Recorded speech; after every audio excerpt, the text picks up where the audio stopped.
Hey everyone, it's Lexi. In today's video I'll be doing a review and discussion of the Me Before You movie that came out a couple weeks ago. So I ended up seeing this movie yesterday with my brother and sister, and so I decided to do a kind of review of what I thought about it, just because I did a review of it, of the book a couple weeks ago, I think. So I read the book over a year ago, and then I reread it recently, so the kind of everything was kind of fresh in my mind about plot and like little details.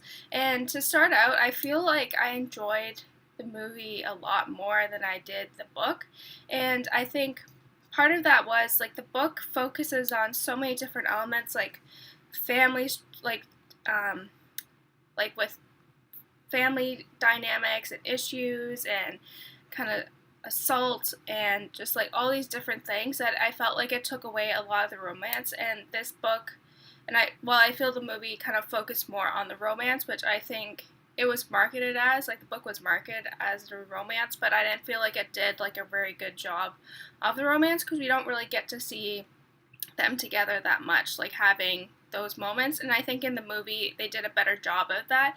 I don't know, maybe it's because it's more visual, but you can kind of see the chemistry and the relationship forming. And I like that a lot better. I feel like they did like a really good job with the casting as well. I love Sam Claflin. Like, I don't know why I love him so much. And like also they have like Neville Longbottom in there, and the person from Game of Thrones, Emilia Clarke. So they had a really good cast, and I feel like everyone did a good job. They're basically how I pictured them to be, which I thought was really good. And what I noticed with the characters specifically in the movie is that they make them more relatable.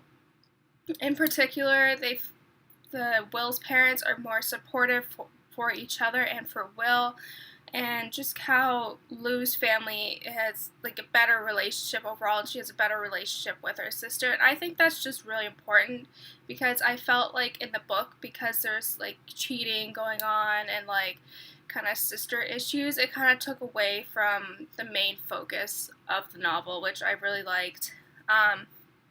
And what I noticed is, just because I read the book I think a couple weeks ago, that some of the scenes were basically like word for word, which I think I really like that. Especially like you notice that in like Harry Potter movies as well. Like a lot of the scenes they take word for word, which I think I really appreciate that when they do that. I think the author did write the script for the movie, so I think that also could have been why. But yeah, I just thought it was just really good.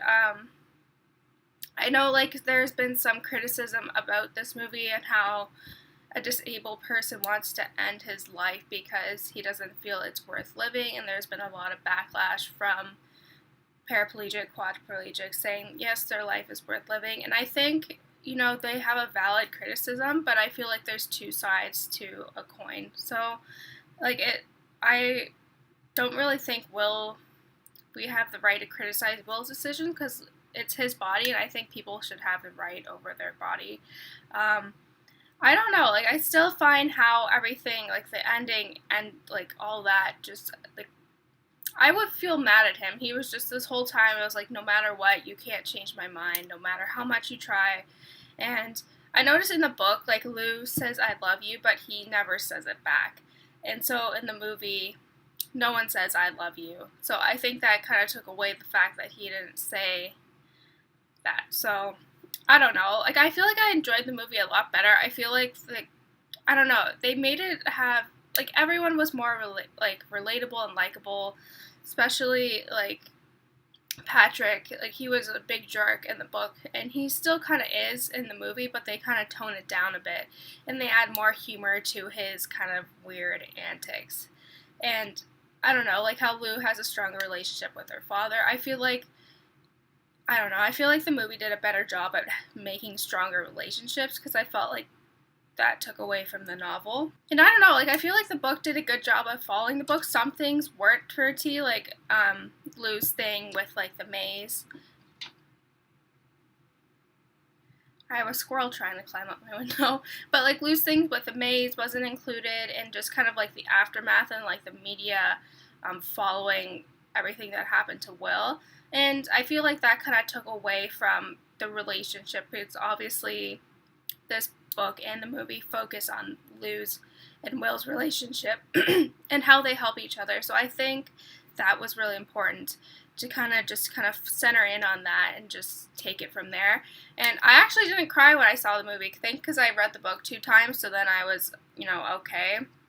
But there was one quiet scene, and it's like, when like kids have tantrums and they cry and it's just like a whole body like sob, like that was a little bit funny because it was just one person. But I know I shouldn't laugh at that, but oh well. Yeah, so overall I think this movie was a good adaptation despite kind of the negative criticism around it. I think euthanasia is still a controversial topic, and I think this kind of opens up our horizons and kind of see from different perspectives and why people would consider it. So I gave this movie kind of 4.5 out of 5 stars. I really enjoyed it. I think I enjoyed it a lot better than the book. I felt like the characters had more chemistry and it just flowed better, and they kind of took out all the unnecessary things. So yeah, that's it. Guys, let me know in the comments below what you thought about this movie and like what were your thoughts on it. So yeah, don't forget to give this video a thumbs up, and I'll see you next time. Bye guys!